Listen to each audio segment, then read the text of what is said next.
Welcome back, everybody, to the Tespa Collegiate Series. My name is Dan Gaskin. I'm joined on the desk by Mr. Keenan Excoundrel Low. We've just seen another competitor go through to that final San Antan, and now we will see another team. Will we get the pleasure of putting them through? That's kind of nice. They get 2 Brits to put them through to the finals. Yeah, I mean, it could have been anyone. They're going to put themselves through to the finals, No, really. It's all about who's casting it. We will tell them the plays to make, and they will go through because of what we said. No, these guys, you know, they've got a big match coming up ahead of them. Obviously, everybody wants to be in that top 8 position. Loads of sponsorship money or tuition money on the line, $160,000.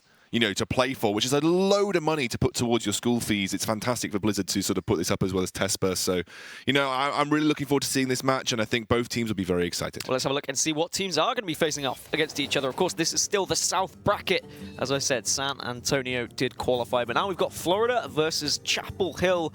And I remember seeing Florida yesterday. They were up. They were in good spirits. They had some Unguro hats, and they chucked them in the air. So this should be a very exciting one for sure.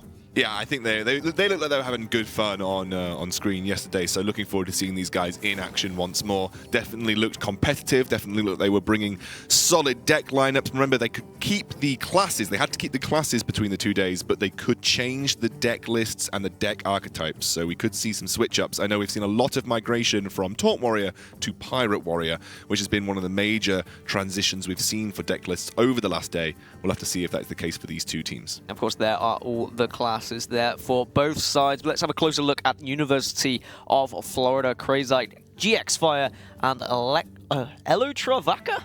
That sounds like some sort of Harry Potter spell. Elotravaka, yeah. Elotravaka, I can imagine that with a wand, you know, see with a wand, everything. But they're studying computer science and digital arts and sciences as well.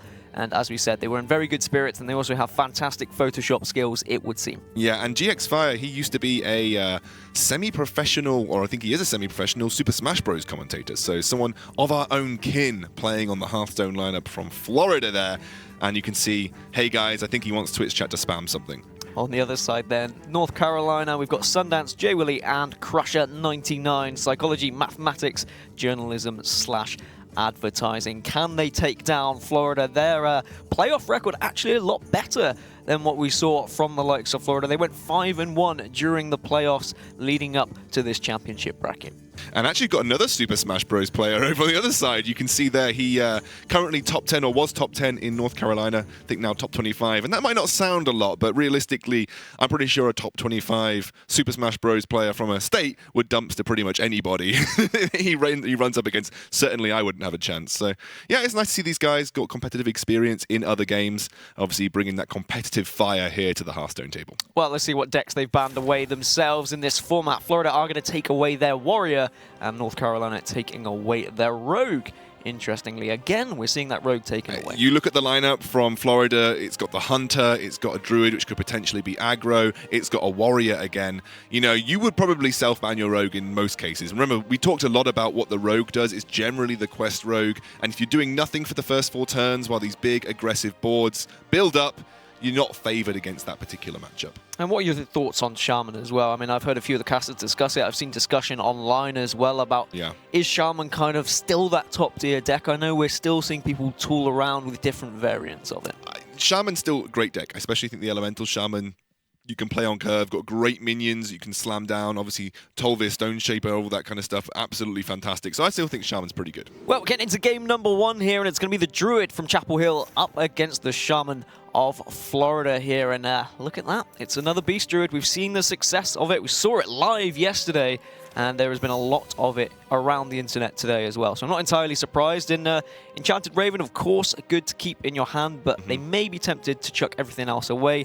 Look for an Innovate, perhaps, just try and get more minions on the board, nice and early. Yeah, Ravasaur might be tempting, but there's no real point playing it on turn 2 if you don't have 2 minions on board already. Realistically, with the coin, what you really like to have is like Flame Elemental, and then you can coin out Firefly into Flame Elemental, then you've got 2 minions on board, and you're right, they're going to dump everything from that opening hand. Get an opening hand of double Enchanted Raven and Mark of the Lotus, so not too bad.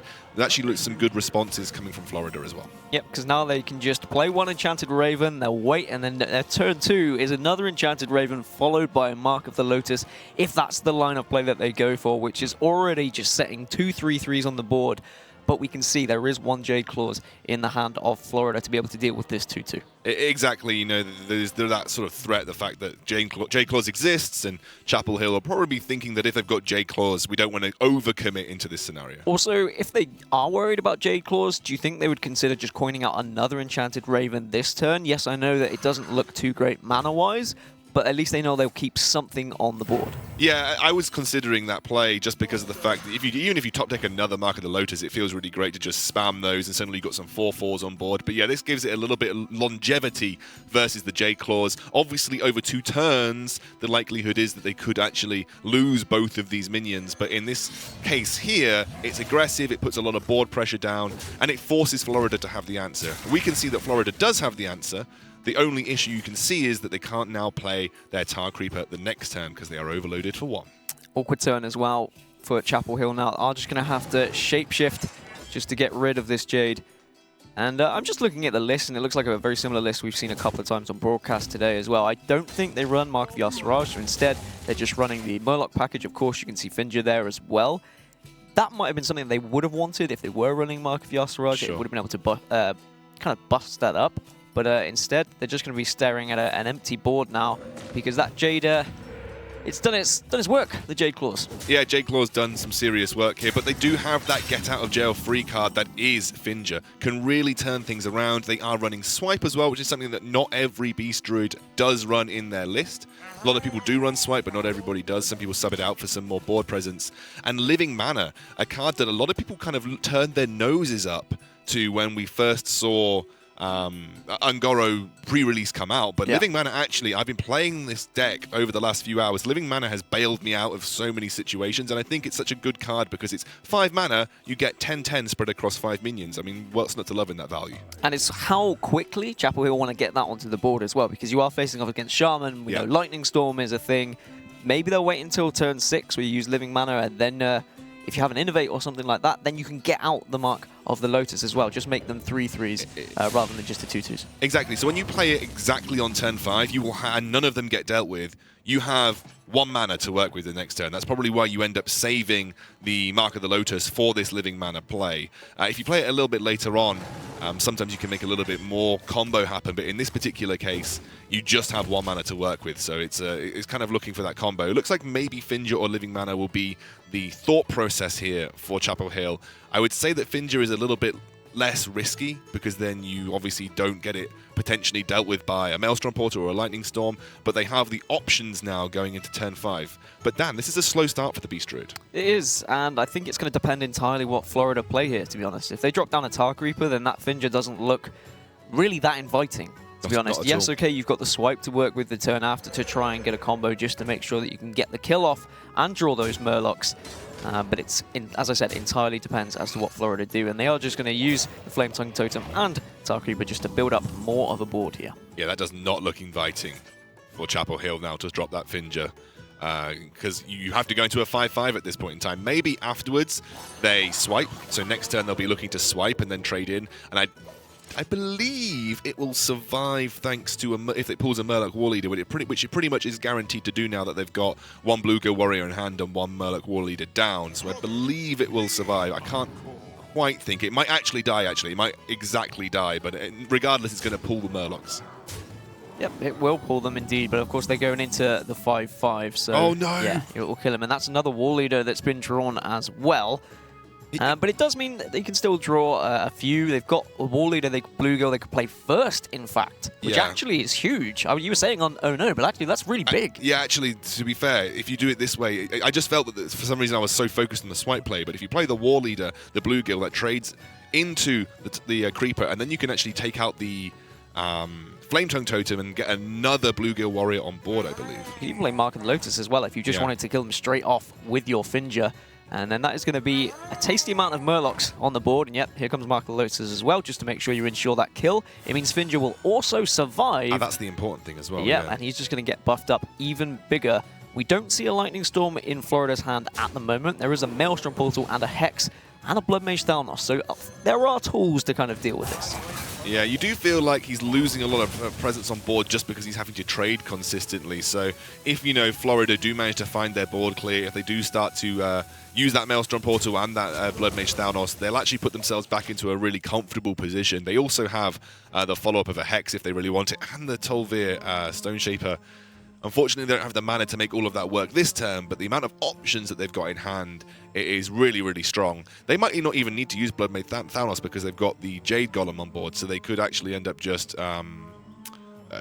portaling and then even Stone Shapering or Earth Elementaling as well. I think they rolled a totem first just to see if they could find the Spirit Totem. And if they had that spell damage, they wouldn't have needed to use Blood Mage Thanos, but instead, they are going to make sure they can get rid of this whole board and just put more pressure now on Chapel Hill, who need to find a board once again. But I guess now seeing that removal, Living Mana would be a perfect opportunity here.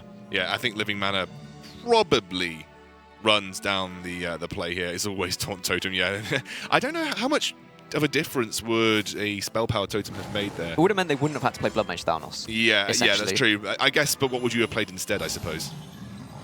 They could have saved it for later. For for something like a Lightning Storm later on, or guaranteeing that they have something to do. Oh, what a great card to pull off the top there. Oh wow, absolutely incredible. Maelstrom Portal will just make short work of Living Mana, and of course that gives you back empty mana crystals on their turn, but they will have mana crystals back on their own turn. So fortunate, I guess, that they were traded off in a way. Yeah. But at least they've still got mana to work with now. This hand doesn't look great for Chapel Hill. 2 Mark of Vishages that don't really work with anything because they have no beasts in hand. I wonder how many beasts their list is actually running. I think from a lot of them that I've seen, you kind of run 2 Enchanted Ravens and then you're not really running too many beasts thereafter. Some people are running Galactic Crawlers as well. Some people are running the Vicious Hatchling, the 3 mana adapt when you hit face. We've seen a lot of people have success with that, especially on Tespa's stream as well. I remember Admirable saw the Wind Fury Vicious Hatchling and he was kind of mind blown by how effective that could be if it wasn't dealt with. So a lot of Druid lists are running that particular, different to Vicious Fledgling even. A lot of Druid lists are running that particular card. And that could be in synergy with Mark of Visage anyway. But unfortunately, Chapel Hill don't have that opportunity, and they have to make do with the Fire Elemental and the Firefly. They could buff one of these up if they really wanted to. Yes, you won't get the card draw, but maybe it's just a little bit extra board presence, perhaps. It looks like instead they're actually just going to value taking off this Taunt Totem, as it would have been healed up by the Healing Totem on the opposite side for Florida. So again, there's a whole host of options. The obvious one, because of the fact that it doesn't need synergy previously, would be that Earth Elemental. And they also have cause to potentially play a Jade Lightning if they absolutely want to as well. Doesn't feel like there's any big targets to bother with a Jade Lightning right now, but they could just get a 3/3 on board, which is probably one of the most important things, because remember, you just want to get presence against these type of boards. If you can control the board, get presence, then it's very difficult for them to come back. They rely on having a curve that jetties them into a commanding position. There's one option for Chapel Hill here. It's concede. Just hit that cog button and just get this game over with. You're staring at a 7-8 taunt. This is done so. I think so too. I think maybe they're going to wait out and maybe see if they pick up a beast to work with these Mark of Vishages, but this is 2-turn time. It might even be lethal with Blaze Cooler now. Not quite, I don't think. They are 2 off at this point in time. So it was a 2-turn lethal timer regardless. They've just made it that much closer. Yeah, the Elemental Shaman really showing how powerful it is, and just being able to drop a 7-8 taunt was pretty huge. Of course, they found that with the Discover mechanic, so a nice one to find, but that's going to be 1-0 in advantage of Florida, and of course they are wearing those Ungoro hats once again and enjoying themselves. Look, they came prepared. They come prepared to travel and journey through Ungoro. You bring your hat, you're going to win the games. I think the Florida have found the key here. But realistically, that game was kind of defined by those Jade Claws that came out turn 2. You know, it was a risk to go all in on those Enchanted Ravens. You didn't have the follow-up of Mark of Visage. You didn't want to run your Mark of the Lotus onto just one Enchanted Raven. So unfortunately, you know, the answers were there. And this is one of the things when you're playing against this type of deck.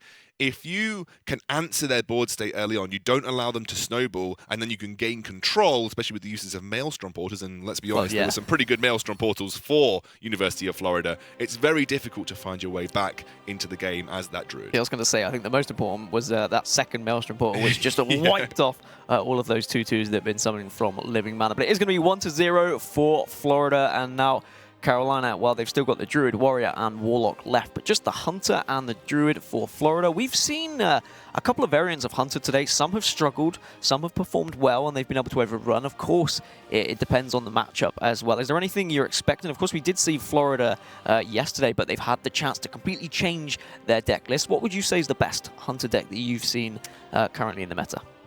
I think a lot of the popular Hunter deck lists have been the mid-range lists, capping out at Savannah High Main. Yeah. Not really going any much further than that. But we saw multiple deck lists on ladder. For instance, I saw a Hunter player posted his face deck list to Twitter. He'd gone something like 39-4, making it all the way to Legends. So again, you know, Hunter I think is in a good place right now. I can't believe I'm saying that. It's been so long since we've said Hunter is in a good place, but they've got multiple viable decks, and I think it really just depends on the matchup you're going into. Is Pirate Warrior for Chapel Hill as well. We saw a lot of Quest Warrior yesterday. We've seen a couple today as well, but I've been told that a lot of teams changed from Quest Warrior to Pirate Warrior just overnight, thinking that actually Pirate Warrior is better here. Well, with the prevalence of Quest Rogue and Pirate Warrior having a better matchup in that particular scenario, and the fact that I think that Pirate Warrior is actually just a little bit more consistent than the Quest Warrior right now, at least with the iterations of the deck list that we've got. It's a tried and tested deck. It's got multiple good matchups, and I think, you know, why fix it if it ain't broke? You know, you just continue with that Pirate Warrior. You know that you can get turn 5-6 lethals. It's a very quick game to make work for you, and Chapel Hill look like they are curving out quite nicely at this point in time. Yeah, ends off first, mate. With upgrade, you can just continue to put pressure, and there's no answer really from Florida. They didn't coin out their Kindly Grandmother because they had no turn 2 if they had have done. Deadly Shot is in the hand as well, so that is an interesting tech decision, I guess, against some of those big minions. Bittertide Hydra, of course, is something that we've seen develop in the meta as well. I don't know how relevant it is going to be in this matchup, though. Maybe they might be able to take down something like a Frothing Berserker. Yeah, potentially. Deadly Shot is an interesting addition. Against Pirate Warrior, it can have some value if you're a little bit lucky, but also can be really hard to make work.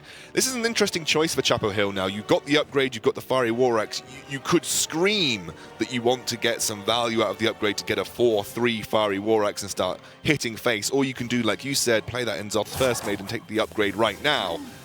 I think they are considering the Fiery War Axe. I mean, for me, my eyes are like diamonds. I will see a weapon and see upgrade and think I want to get the most value out of my upgrade possible. And we've seen a lot less ooze running as of late as well, so they may just be tempted not to swing at all. They are just going to pass a turn, so I think you're completely right. They're saying we're going to get more value, we're going to get an upgrade, we'll get a free Dread Corsair as well. And Florida are just staring at this board saying, okay, well, it's damage control already. How do we get some presence on this board? So they had the choice to coin out the Kindly Grandmother last turn, but they weren't going to do so. They now have a choice to either coin out Animal Companion, coin out the bow, or just play Kindly Grandmother with just waiting on using that coin. I think if you pick up a...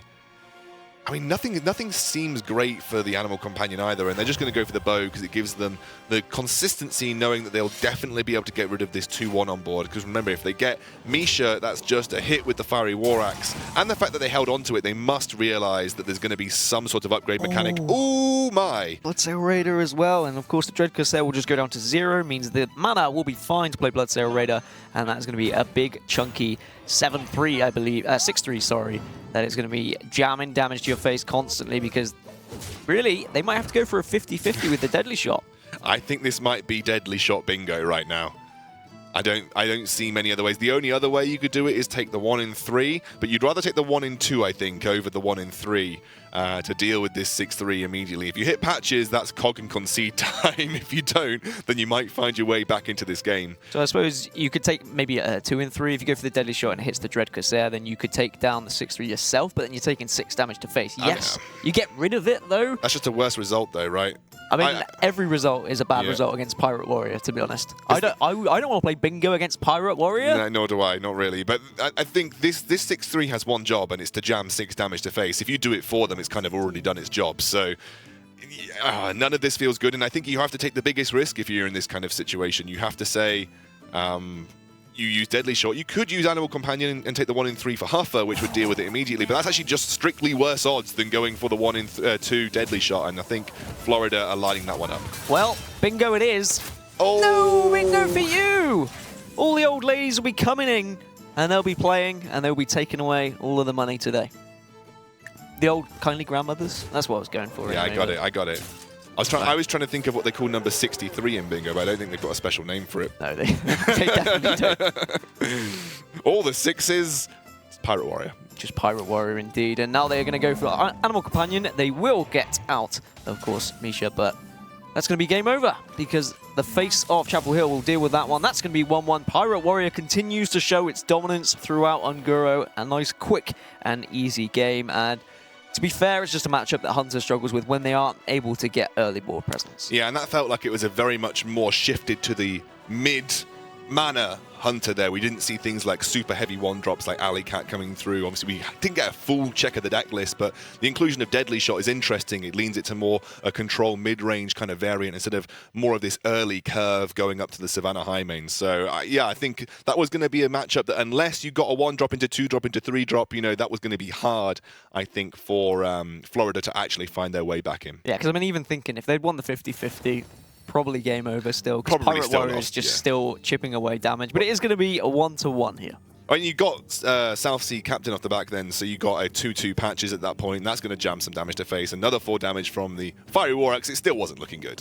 It still wasn't looking good. So if both of these players are running Druid, and of course then we've got the Hunter versus Warlock as well, do you think we might see something like a Druid mirror happening? And we've spoke a lot about Druid matchups, of course, in the previous meta, but I've been told it's Hunter versus Warlock the next match, actually. So that's going to be interesting because that is the 2 differences that we've got left. Yeah, and it depends what kind of Warlock it is. I mean, we saw Waddles talking about the 2 main archetypes that we've seen. It's the kind of Zoo discard lock. There is actually another one which is kind of the straight-up discard lock, trying to play more into the discard mechanics. We don't really see Quest Warlock too much, and then there is that hand lock. I mean, I believe Dog was playing hand lock, trying to make it work in High Legend just 2 nights ago, and we're seeing that return of the double Twilight Drake, of the double Mountain Giant. There's basically a hark back to about 2 or 3 years ago of what we used to see the hand lock run with, but it is going to be the discard Zoo lock coming out here for Chapel Hill. With a Demon Fire as well. That's a really interesting inclusion, and I wonder whether they are sacrificing some of the discard mechanics for Demon Fire, because there is a lot of discard mechanics that are being run in these disco locks, and it almost seems like there's too much, because you put yourself in a situation sometimes where you're just discarding cards that are far too important to keep in the game.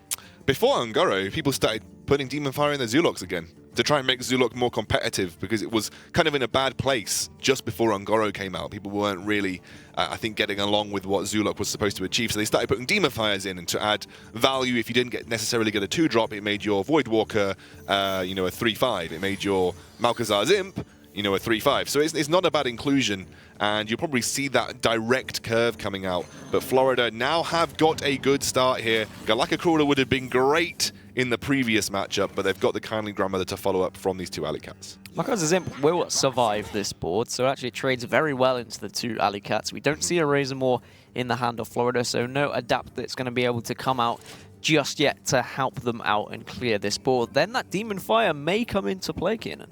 Absolutely. Kindly Grandmother seems like a decent shot here, but it is a little bit slower compared to the Galaka Crawler, what it brings to the board. So they're going to go for it. They're looking to get a little bit more value off their board and trying to say, well, maybe we'll be able to trade up and make some decent trades into this Zulok. Now it depends. You could, at this point, play Knife Juggler and ask them to answer it, or you could play that Demon Fire right now. Given the fact that you've got Soulfire and Doomguard in hand, it'll be great for you to have something that survives for multiple turns, especially draws you cards. A Ravenous Pterodax included as well. That makes me wonder whether they're running any sort of eggs to be able to destroy with the Ravenous Pterodax, or maybe they're just going to use it on just some little pesky minions that they're more than happy to get rid of, perhaps some 1/1s. But that'll be interesting to see how this deck develops, to be honest. I think that's what we've seen a lot of people doing, actually, Dan. A lot of people have been running Ravenous Pterodax as something that will just chomp a fairly low-value token on the Zulok and then just become that adapted 4-mana 4/4. So it's a pretty solid drop actually for Zulox, and I'm going to be interested to see where they can make that work in this particular hand that they've got. I'm just going to go face straight after using that Demon Fire. Yeah, we're speaking about the hand that they've got. I mean, it's pretty clunky because yeah. you're not going to be able to play the Pterodax at the moment because you're not going to want to chomp a 3-5. You could think about soul firing and hoping that maybe the coin goes away, the knife juggler goes away, but you don't want to throw away Doomguard either, really, to be honest. So it's a very awkward turn, and it will really rely on what's drawn for Chapel here, to be honest. I think there was maybe a thought process for Chapel that they could play Knife Juggler and Soulfire. With a double Malchezaar's Imp, actually Soulfire is becoming a little bit more appealing, especially because you could get rid of the coin, which you may feel kind of bad, but realistically, if you can get rid of the coin and get a double draw off it, absolutely fantastic. The only thing you might not want to drop is the Doomguard, but I think using Knife Juggler and then just dropping Malchezaar's Imp is a little bit safer. Save the Soulfire for when they absolutely need it. Yeah, and you really have to... But this is the problem with discard lock, is you have to take that risk at some point. You could coin out Soulfire and just take the 1 and 2. You could. It looks like they're going to go for it as well. They value just being able to draw 2 cards after Soulfire discards one of these. That is going to be what they're going to go for, and it's going to be the Doomguard that disappears, so not feeling too great for them, but I guess that means that their hand now isn't at a fear of that discard mechanic again. Bloodcell Corsair included, which means you'd think that they're probably running patches as well. If you think next turn, you can see Darkshard Councilman into Bloodcell Corsair, which will draw him 2 attack, which will make him a 3-5 right off the bat, and you have patches to trade into some of these tokens too. This is not half bad here for Chapel Hill, but Florida have answered the board very nicely with a Houndmaster onto the Alley Cat. I'm liking the look of that though. Darkshard Councilman into Bloodcell Corsair, because then patches can just trade with this buffed up Alley Cat. And then you've got a nice 3-5 on board that the Houndmaster can't take down. Absolutely, I think I like that play as well, Dan. And then I'm just looking at Florida's hand, and we see Deadly Shot yet again.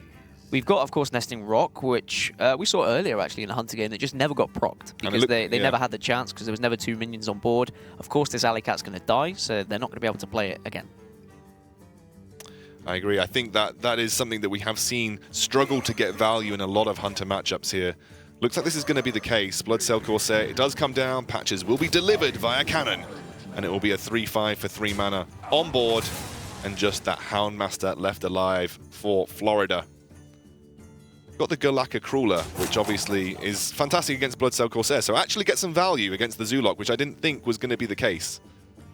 And I think they can deal with everything because they've got Kill Command and Deadly Shot. They have their choice. Obviously, they take the absolute 100% with Deadly Shot and save Kill Command for later on. This is a great response here from Florida. You can see them smiling, really happy with that result. I was looking at that Galaka Crawler and I was thinking, oh, that's all right, there's no pirates they have to deal with. Patches dies, and I was like, oh no, of course, they have just played Bloodcell Corsair as well. Now they can get the value from the Pterodax as well. They can adapt twice. So they get +3 health first, and now they can go for a 4-mana 7/7 if they see that fit, or they could go for Stealth just to make sure that it isn't taken down easily. This is a really tough decision because you might look at Wind Fury and say, well, quite, are they going to be able to respond? We just saw them use Deadly Shot. Can they respond on board? I think they might actually be able to respond on board given what they've got, but they could take the stealth and make sure they guarantee a trade next turn, but that might feel a little bit slow given that you are just giving a whole host of pressure over to Florida. And by the way, Florida now can actually get value out of the Nesting Rock. They are going to go for the Wind Fury because it makes it a threat that they feel needs to be answered. Does need to be answered, but there are answers to be had as well. But how are they going to deal with it, though, I guess, is the option. So they could just trade in on board, they could use Kill Command, just play or they could play Nesting Rock and then trade in afterwards, which, to be honest, against Zoo seems like a pretty strong option. It's a very strong body when you do get that taunt. The only thing that might be an issue for them is another Soulfire, a Doomguard. Obviously, that means that they get sort of a fairly hefty board after trading into the Nesting Rock. So they could basically play the game of, well, actually, against Zoo, it's really good to make sure they have no board whatsoever. So, Kill Command and Eaglehorn Bow seems pretty juicy here because we can clear it up. And then we can always play Nesting Rock next turn because it's unlikely that they're going to be able to answer 2 minions from hand. And then we also have the Nesting Rock combo with the hero power. But again, this is perfectly acceptable. This Wind Fury 4/7 is not going to get through a 4/7 taunt without attacking twice. And obviously it's SM Orc. Obviously that is for them saying, well, we value actually now putting pressure on the Warlock's life total, stop him from tapping, stop him from getting resources from his hero's power. Defender of Argus now available as well for Chapel Hill, but yeah, interesting decision by Florida. Just they're saying, well, if you want to attack into it twice, fair enough, we can just trade. It's like just using a deadly shot, to be honest. And they've got Kill Command still in hand, Eaglehorn Bow as well. Just plenty of damage that can be thrown into the face of Chapel Hill. And you can see the discussion for Chapel Hill now is just, well, what do we do here? What's our out? How do we win this game, to be honest? Because, yes, okay, we could run into it twice, play a Direwolf Alpha, and then boost that Direwolf Alpha up to a 3-3 and give it Taunt. But then, where do we go after that? I like the tap here. You've got to search for some form of answers, but to be honest, that's not really a great one. This feels like you Defender of Argus and try and bide your time. I think that'll be the case. You know, realistically, they now need to do some protecting of their own. They need to say, actually, our life total is seriously being threatened here. But with what the answers in hand here for Florida, they've got a Beast on board, they've got Kill Command. They also can then drop the Infested Wolf for a really lovely turn 7 curve as well. I just like Kill Command Bow, to be honest, but I don't know whether they're going to take the 5 damage to face and take the risk. Instead, they're just going to use the Galactic Crawler that was beefed up earlier after nomming down on a Pirate, and now they can use the Eaglehorn Bow to trade effectively and keep a very nice looking board that Chapel Hill, with a Direwolf Alpha off the top, can do very little about. So it's going to be another tap just to try and discover. Of course, they could go for Direwolf Alpha into the Pterodax to adapt and try and find some form of taunt, maybe Divine Shield as well, just to try and stay alive. Yeah, I think that's the play that they're going for. Taunt is there, so they will be able to get that one up and going. And, well, I mean... Well, you can't taunt twice. You can't taunt twice, unfortunately, but Death Rattle... I don't think it makes a difference right now because I think they're dead almost either way at this point in time with the hero power. Yeah, and this is pretty much dead. You got exactly lethal with the hero power as well anyway. So, well, if it means anything, they thought they'd play another minion as well. Just for that extended little bit of BM. They're going to go 2-1 up, and they will be 1 game away now from moving on towards those live finals in Santa Ana.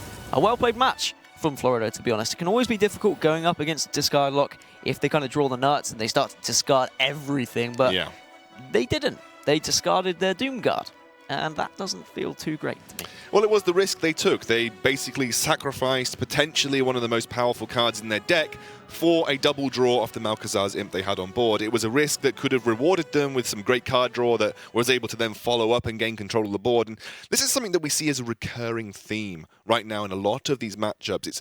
It's getting control of the board early and sticking with it and then kind of ending the game by turn 5, 6, or 7.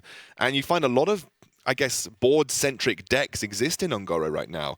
The aggro druid, you know, you want to get a board really early, buff it up, and then use Savage Roar to end the game. A lot of the hunter decks require that board from, you know, turn 1 to turn 2, and you're seeing the same with the discard lock. It's traditional Zoo. Zoo thrives on controlling the board, and if you can counteract that, if you have a deck built to control board and put pressure on, you kind of have the edge in these matchups. Well, just Druid left now for Florida, and of course, we've already seen it. We know it's that Beast Druid. It's the aggressive variant. I wonder whether it's going to be the same for North Carolina as well. And if you do get that mirror happening, then it is very interesting who can get that early state of aggression, to be honest, as you've just been talking about. It's about having that early impact. And if you can have the early impact, you can just blow your opposition away with things like Power of the Wild, like Mark of the Lotus.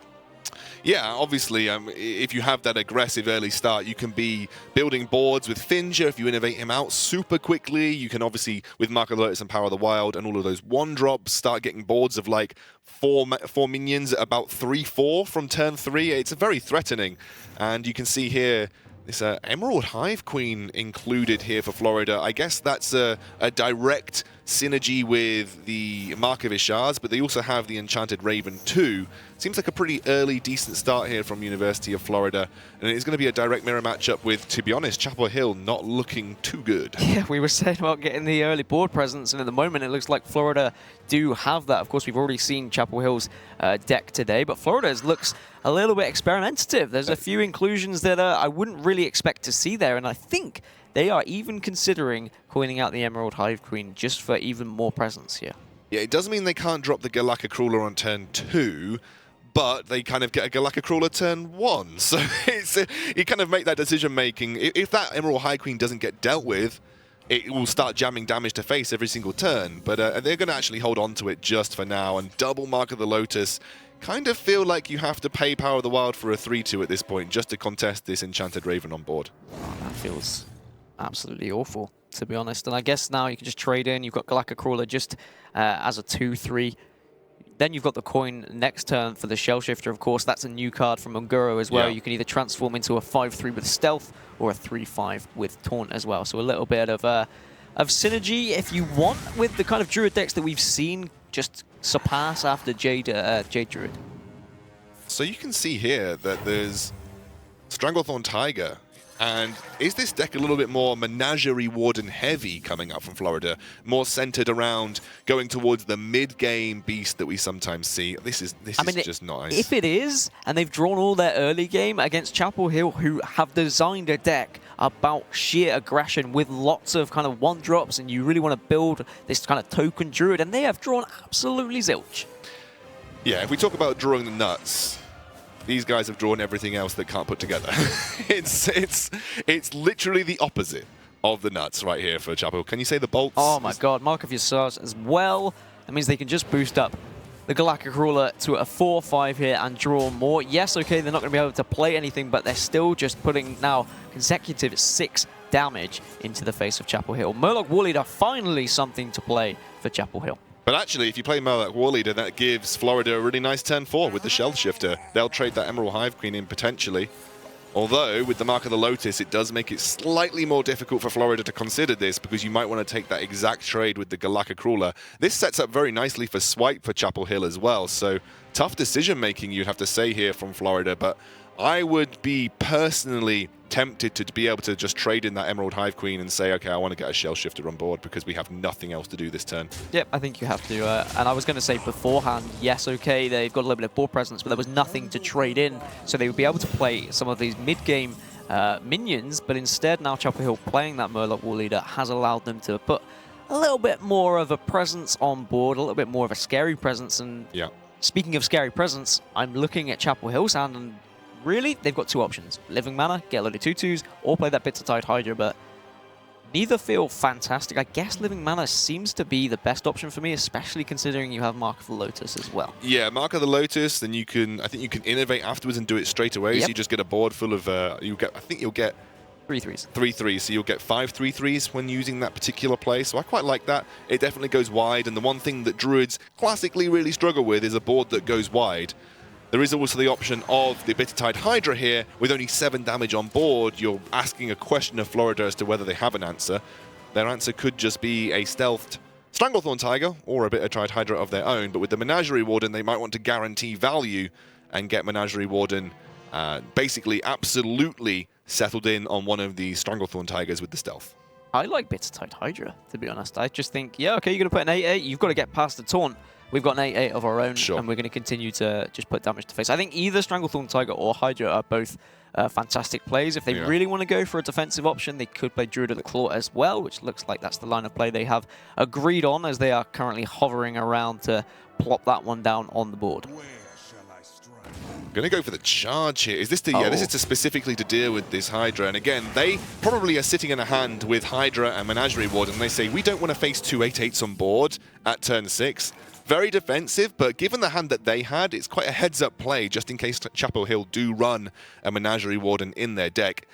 They also can use Menagerie Warden on Shell Shifter, potentially. I think that might be a beast. I think, I'm not sure because I haven't actually hovered over the card text, but I feel like that is a little bit like Druid of the Claw. When it transforms, it does become a beast. It certainly looks like a beast, Dan. So now for Chapel Hill, they could Living Mana, they could innovate, Power of the Wild, and Mark of the Lotus to make a board full of 4/4s. Yeah, they'll get 6 4/4s, which is, well, a hell of a lot of damage. 24 damage, and if they top deck Savage Roar, they win the game. I'm looking at their other options. They swipe, they win the game, potentially. Perhaps they'd be thinking about removing it now and using swipe plus hero power, perhaps, but... Oh, actually, you wouldn't win the game if you top deck swipe, because you only get 1 mana the following turn. But still, I would gladly take 6 4/4s on board, given where I am in the game right now. I think it's 5. Or is it 6? Oh, yeah. Okay. It uses all of your mana. So they can't get the 4/4s. Because, of course, yeah. Oh, I was thinking that it used just individual bits of mana, but I still think 6/3/3s are good enough. 6/3/3s is very, very fine, and you can get 4/4s the following turn because you'll have 1 mana to use Mark of the Lotus. And to be honest, these new interactions are why they took a while to take that turn, because they're saying the same things between them probably. They're saying, all right, how many are we going to get? We're going to get 5, are we going to get 6? What is our best play here? And now they can get those 4/4s because they still have that 1 mana left, and they can use this Mark of the Lotus and start to do some damage to the board. But I mean, Florida, they're still looking at chipping away and pushing towards lethal here. They've got a Power of the Wild to work with as well. But really, Chapel Hill just trading effectively. Yeah, they're trading into Swipe, but obviously you're not too fussed, I think, if Swipe comes down because you get the mana back, especially if you top deck something good like another Bitter Tide Hydra, for instance.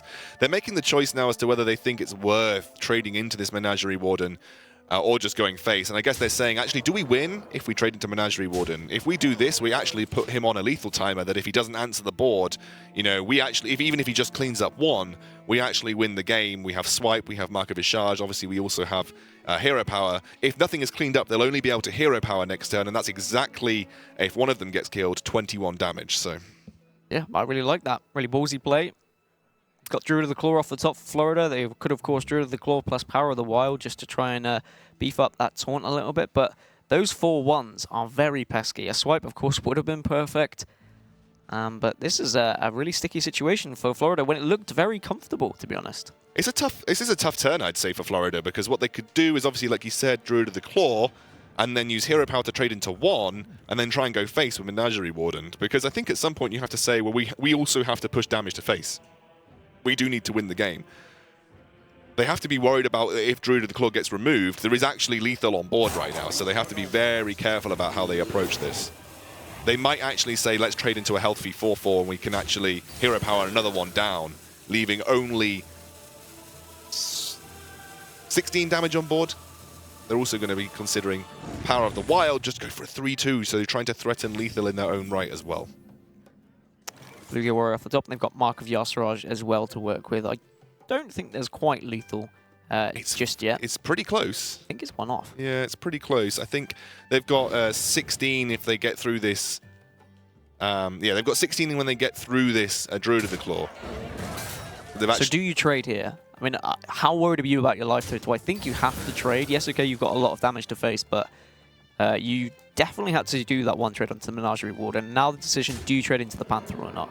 It looks like they are just going to go face, and they're saying, well, how realistically can they kill us? This is the calculations they're going through in their head now. We're at 13 HP. They've got 3 damage on board. What out of hand could put us out of this tournament? I don't know if there's much. Would double Savage would give that 7 and the Druid plus the Hero Power 5, so that would be 12. And that, I think, is the max burst that you could get for the mana from Florida. Yeah, I think they're fine to go face here. I think 12 is the maximum damage you could possibly conceive.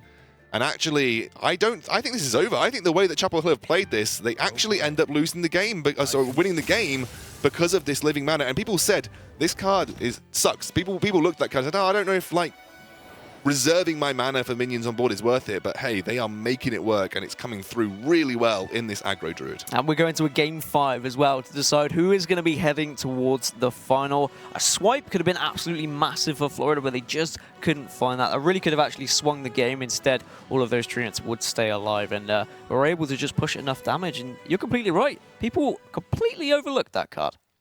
I think a lot of people overlooked a lot of the Druid set. You know, people kind of said, oh, well, I'm not sure if this is going to work. I actually think that I looked at Living Mana the first time round and I said, I'm not so sure about it. I'm not so sure that this card is fantastic, but you've seen how it works. 5 mana for a 10/10 spread across 5 minions, and then you have to, essentially, in most cases, if you run it in this particular Druid deck, it warrants an answer. You know, either some sort of AoE clear like we saw in the Maelstrom portal, or trading in. And if they trade in for you, you kind of get it for free, right? You've forced a lot of removal and forced a lot of trades. So I think it's a really, really good card that's found a place in this aggressive Druid list. I wonder if everyone overlooked the Druid cards just because of how strong Jade Druid was, and Jade Druid wasn't really losing much with the expansion. Everyone just thought it was going to carry on through. We've seen some variants on ladder, certainly, but it definitely hasn't picked up in the competitive scene just yet. University of Florida versus North Carolina here. It is 2-2, and it's going to be Druid left for Florida and the Warlock left for North Carolina. Of course, we've seen both these decks. It was the discard Zoo Lock for North Carolina, and it is going to be that kind of, well, it's a strange variant of the Beast Druid, isn't it? It's like a later game variant. It's like the old Beast Druid. Yeah. It's Menagerie Warden heavy. It's probably running 2 of them. You've seen Druid of the Claw. It's also got Earth and Scales in there, which is another card that a lot of people said was going to be completely rubbish. And Earth and Scale included here for Florida. I love Earth and Scales, and I've seen people considering including it just because you can get a lot of armor. I mean, you shove that on a Bittertide Hydra, You get 9 armor. It's pretty good. 9 armor for 1 mana seems good, man. It does seem fantastic. I mean, people have been considering replacing Feral Rage with that, but now we see the Innovate Fledging combo as a possibility Oh, totally. for Florida. You just go for it, right? I mean, Soulfire is the only thing that could punish you. Demon Fire could punish you as well. You got 2 of them, though. You also could consider the Tar Creeper as the safer play.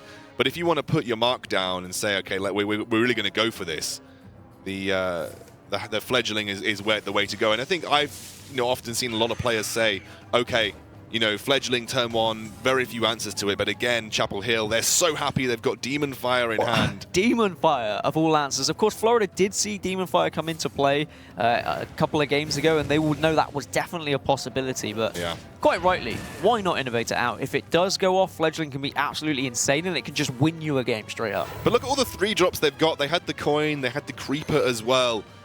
And there aren't actually now answers from Chapel Hill unless they're going to get some discards to get value out of this Malkazar's Imp. They could trade in with Patches and Direwolf Alpha, so you play Direwolf Alpha and Patches and then say, okay, we've got rid of this Tar Creeper. But remember, it's not super threatening to have a Tar Creeper on your opponent's turn. It's got 1 attack. It's an issue for you to deal with. And you can see Chapel Hill here probably going to wait this one out and then potentially play Patches and something else next turn, because they don't really need to trade into it, because this Tar Creeper is not going to kill the Voidwalker off. It's got 1 attack. Now, with the Tar Creeper, still on board, this may be an opportunity now to drop a Fledgling and... Someone got 8 wins.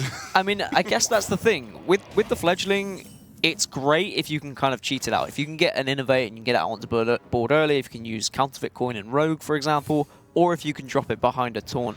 Otherwise, a 3-mana 3/3, it's not amazing, but it's definitely game-winning if you can get it off. So Patches here obviously got Malkazar's Imp. I think the reason that they're holding on to Patches and everything else is that they want Doomguard to go into this sort of buffed up Malkazar's Imp here already. So playing another Malkazar's Imp and then following up with Doomguard the next turn, it's going to refill their hand no end. And you'll probably see Chapel Hill probably stick down Malkazar's Imp and again just say, all right, it's only going to be 2 1/1s or 2 1/5s on board next turn. It's going to buy us a turn to get to the Doomguard, and then we're going to start to accelerate here. So I really like this from Chapel Hill there. I think they're just biding their time a little bit. And that's just it. Vicious Fledgling will probably be dropped behind these taunts as well, but with Doomguard coming off the out of play for Chapel Hill, they should be able to deal with the majority of the board of Florida. And decisions to be made now. See what comes off the top is just a Druid of the Claw, so that's not going to impact the decision for this turn. Even with Earth and Scales, you can only get through this Voidwalker just about. And they're actually going to just try and create as big board as possible. But what a really, really attractive looking turn for Chapel Hill next turn. They've got Malkazar's Imp with Doomguard. They've got really rubbish minions to drop as well in the discard. This is going to be fantastic for them. You could see the players of Florida as well. Look at how the emotions have changed. It's 4 cards, right? This is 4 cards. Hands just covering their faces. I saw the words to Doomguard before it was even played. They know this is just running and spiraling out of control now. Chapel Hill, they're getting excited. If they trade effectively, I believe they might be able to take out the Vicious Fledgling as well. Yeah, they could potentially do it. You trade the Doomguard in here. Then you can trade... Several ways that you can do it. Yeah, there's several ways you can do it. I mean, you're sacrificing a lot of your board. I guess it's how scared are you of the Vicious Fledgling the Voidwalker just getting off. If you keep the Voidwalker up, are you that bothered? Because it'll have to go through... You can actually just see a hero power. Yeah, maybe you do. Maybe it is that much of a threat. This is going to be a big thing, actually. How much do you respect this card? We've seen this card win games, but it wins games when the board's empty, right? I mean, you're looking at a board that has so much power on it that... perhaps it does warrant just being ignored.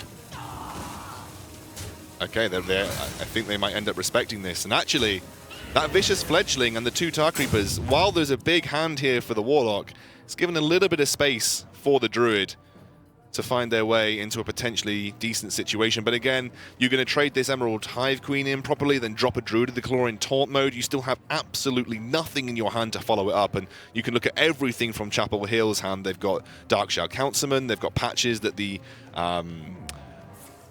got patches which the Pterodax can actually use to adapt twice. There's lots and lots of options here.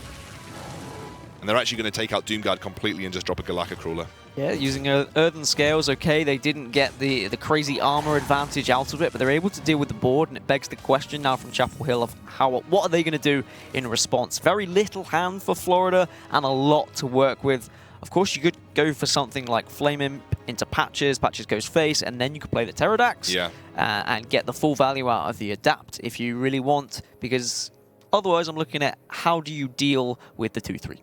I mean, with the hand that you've got, how fussed are you? I think that play from Chapel Hill seemed pretty good. You could also then obviously play the other line is Darkshroud Councilman, Flame Imp. You could then Demon Fire your own Flame Imp. You could play Direwolf Patches and Flame Imp, I think. No, just Direwolf and then Flame Imp. But yeah, this is the play that they are looking at right now. Dan and is just going to be using Patches after the charge. Going to get a double Adapt here. This is actually a nice spread of choices as well. Divine Shield seems great, obviously, because you get a free trade at some point. But you have the 3 health, the 3 attack. It's either, for me, between Divine Shield and 3 attack, 3 health right now. I think I prefer 3 health as well, because Divine Shield can just be taken away so easily by the hero power. Yeah. Now a Divine Shield's fine, because you've already got 7 HP on that minion. Flame Imp comes down as well, just to add a little bit of extra board pressure. Of course, that Galaka Crawler can trade into it. But now, for Florida, it's now or never. They have to just dump everything in their hand, and they have to hope that they just draw after draw after draw into consecutive good minions. Otherwise, they are out of this competition. Are they running a Nourish? That's what my question is, because if they're running a Nourish, it could be a way back into this particular game. But you're right, it's not looking good right now for Florida. Going to drop the Enchanted Raven here as well. It's all they could do. That was the obvious turn play. It uses all of their mana. And if you look at Chapel Hill, they have the Demon Fire, which they can use for 2 damage to get a free trade. They can use the Defender of Argus and Direwolf Alpha. Exactly, they've got that as well. Fantastic set of choices to get up to 6 attack on this Pterodax, and that looks like it could be the idea here. That's a beefy minion to have to deal with for Florida. Nice, easy trade. Effective trade. The Divine Shield has paid off, and now this is it for Florida. Can they top deck something? We were saying Earthen Scales. I was saying I loved the card, but I wouldn't be loving the card if I were in their position right now. And, well, what is left for them? The board is just going to continue to build now for Chapel Hill. They can even tap. They can search for more. Totally tap here. Just take a tap. You Darkshroud Councilman into something, you would assume. Go wide again. The Druid very difficult at dealing with a wide board. Soulfire comes out, can be used as a finisher. I wouldn't be tempted to use it right now. I think Darkshroud Councilman followed by Knife Juggler seems like a fairly appropriate play at this point in time. You could also use the Demon Fire to clear off the Enchanted Raven if you really want to, but I think just dropping the Darkshroud Councilman and Knife Juggler. Honestly, I don't think you can go wrong if you're in Chapel Hill's position. You can't. It's a position where you could play whatever the hell you like, and you're going to be more than happy just pushing damage to the face and just hoping that Florida top decks something crazy. But I'm thinking, what in Druid is going to be able to make a real impact What in this Druid? I think the key point is here, this is a very janky, I would say, Druid list, and that is very interesting because the Earthen Scales coming through, it's very mid-orientated where they're going to be using the Menagerie Warden more than anything. Okay, at least they can get 9 armor. At least they can get 9 armor, and I think that's where Earthen Scales will come through and have some impact here, or buy them some more time. Maybe looking for Nourish, maybe looking for a Menagerie Warden next turn. Is that going to buy them enough time, though? I mean, if the Knife Juggles hits, if you've got minions to work with, this is just... You don't even need to worry about this Hydra at this point. I think you just ignore it. Yeah, it'll deal with your 6/8, but just go with face. You've got play Devil Saurig that gives you 3, plus 6 is 9, 11, 14... Not, I mean, you're still... If you tap and you find minions, I think you can actually get lethal if the Knife Juggler does hit... Face twice. Not even face, just hits the Hydra. Oh yeah, I mean, even hitting the Hydra actually is 3 damage. That's pretty insane. Yeah, if you hit the Hydra here with Knife Juggler, I think that you can just grab lethal. But I mean, you don't even need to. If you hit it with everything that is lower than 3 attack, this could actually be lethal through Bittertide Hydra. So you then use the Soulfire as well. That's going to deal 3 damage. It's pretty close. It's certainly pretty close. Possessed Villager is going to get another juggle, which will then obviously be fantastic because it takes out the Enchanted Raven.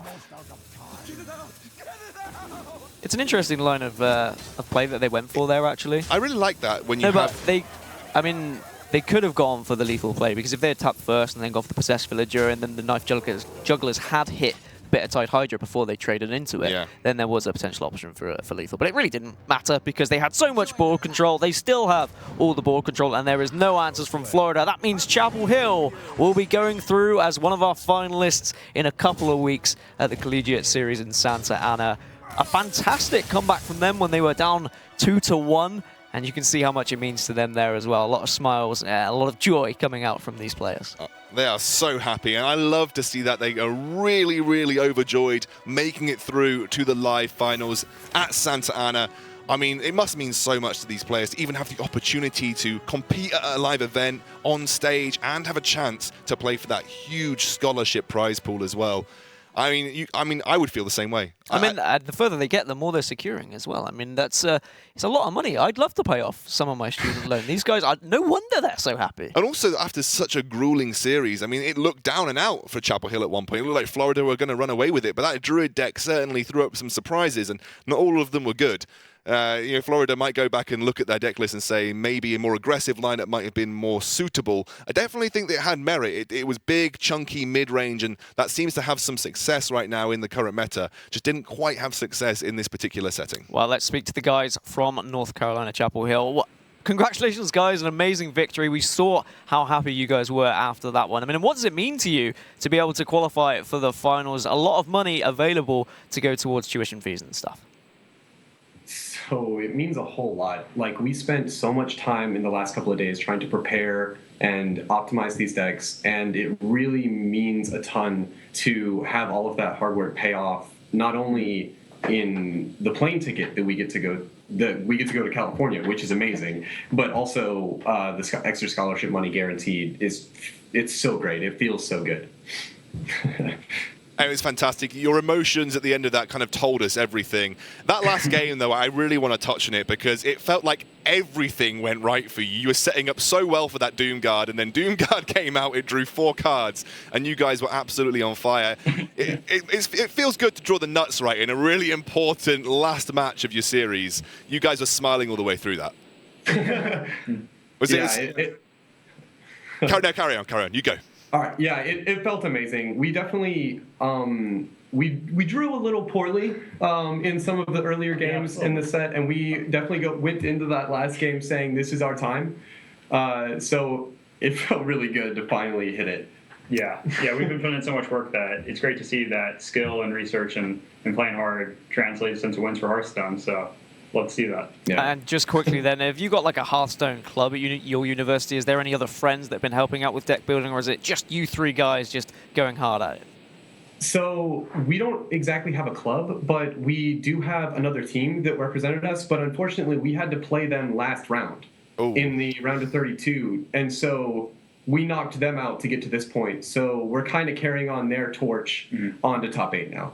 Well, congratulations again, guys, and good luck when you get to the finals in a couple of weeks. Thank you so much. Very smiley guys. Very happy. Like I said, especially through a series like that, it must feel fantastic to have pulled through. And obviously, it feels bad knocking out your sister team, but like you said, carrying the torch for the university, going through to the live finals, get to compete at such an awesome event.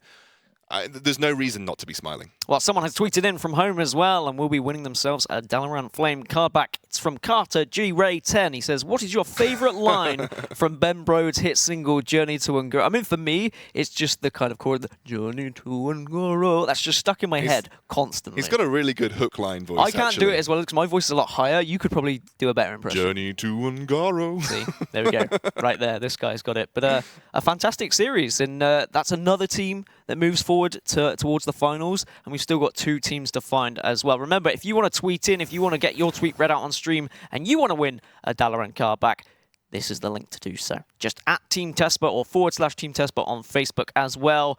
And then maybe you can get a juicy card back to show off to all of your friends. Now let's have a look at the schedule for the rest of the day and, of course, take a look back at what we've just witnessed today. We saw the East region first, followed by North and South. And I think you guys know what's going to be coming up next in these next 2 games as well. It's going to be, of course, California versus Central Wash, and then UC Riverside versus UC Santa Cruz. I'm presuming that's California.